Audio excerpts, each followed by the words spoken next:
இருந்து மாறி மாறி கடைசியில் 4-5 குட்டி போடுறேன்னே சொன்னார். அடுத்தது மனுஷனாக மாறுறான். அதே தாவரம் தான் மனிதனாக மாறுகிறது. அவனுக்கு 6 ஆற்றல் வருது.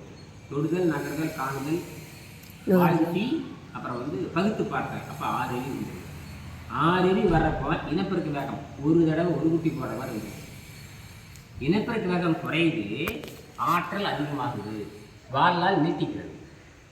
மனிதன்கிட்ட வாழ்நாள் நீட்டிக்கிறது. 120 ஆண்டு வாழ்கிறான்.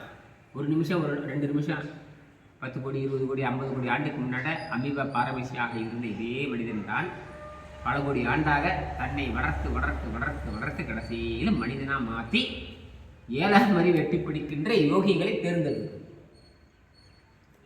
அவங்க இயற்கையோடு தொடர்பு வச்சு இயற்கை சட்டத்தை எழுதுறாங்க. இதுதான் பசி, இதுதான் உடம்பு, இதுதான் மனம், இதுதான் உயிர் எழுதுறாங்க. இதெல்லாம் வெள்ளைக்காரன்ட்டு இந்த மாதிரி ஆராய்ச்சிகள் கிடையவே கிடையாது. நம்மளே 20,000 ஆண்டு 10,000 ஆண்டுக்கு முன்னாடி எல்லாம் வந்தாச்சு. வேறு துர்வாசம் அது இது எல்லாம் 10,000 ஆண்டுக்கு முன்னாடி எல்லாம் வந்தாச்சு. எல்லா வைத்தியமும் 10,000 ஆண்டுக்கு முன்னாடியே வந்துருச்சு. நாம் அந்த வைத்தியத்தை எப்படி செய்யணுங்கிறது தெரியாமல் போய் மாட்டிட்டு முடிச்சுட்டு கடைசியில் மருந்தினால் குணமாக்க முடியாதுன்னு வெள்ளைக்காரன் சொன்னாலும் கூட அதனையே தின்னு கடைசியில் அவங்கள்டே சித்து சுடுகாடாகி போயிடணும். அதுலேருந்து நம்ம திருத்தணும்.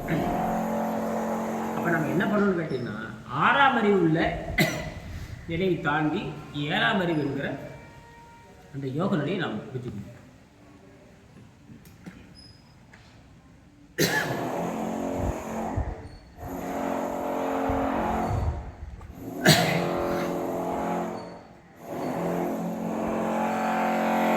அடுத்து மனிதன் யோகியாக மாறுது. அப்போ தாவரம் தான் மனிதனாக மாறி அப்புறம் யோகியாக மாறுது. அப்போ இவனுக்கு என்னென்னா 7 அறிவு வேணும்.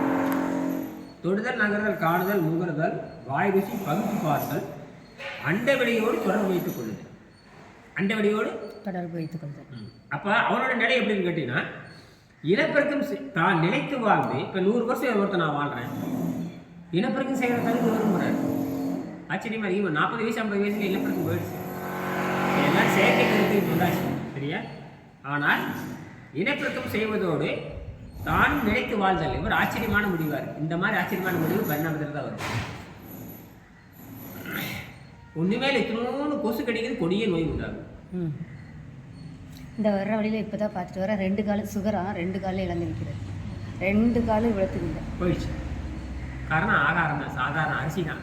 அரிசி பண்ணுற வேலை, அரிசி சோறு பண்ணுற வேலை உடம்ப அழுக வச்சு, சரியா? சரி, இனப்பெருக்கம் செய்வதோடு தானும் நிலைத்து வாழ்ந்தது. அப்போ இனப்பெருக்கம் செய்வதோடு எத்தனை ஆண்டு? ஒரு உதாரணத்துக்கு நான் 200 ஆண்டு இருக்குன்னு வச்சுங்க. அப்போ இனப்பெருக்கம் செய்ய முடியும்னு அர்த்தம்.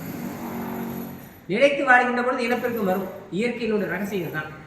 அப்போ எல்லாமே அடிபட்டு போகுது. நீ சொல்லக்கூடிய எல்லா தத்துவமும் இப்போ சொல்லக்கூடிய பாடத்தில் படிக்கிற எல்லா தத்துவமும் அடிபட்டு போகுது. இயற்கை எப்பவுமே தன் குழந்தையை சாக விடுறதில்லை. ஒரு சக்தியை கொடுத்துட்டே இருக்கு. அதான் அப்போ சக்தி அப்போ நாம் என்ன பண்ணுறோம்? எந்த அளவுக்கு நம்ம கெடுத்துக்கிறோங்கிறத கேள்வி. சாதாரண உணவு சாப்பிட்டுட்டு நீண்ட காலம் வாழ வேண்டிய உடம்ப இந்த சாதாரண உணவு ருசியின் காரணமாக தின்னு செயற்கையாக நம்ம என்ன உண்டாக்கிறான்? மரணத்தை உண்டு. செயற்கையாக தான் மரணம் உண்டாக்கிறது.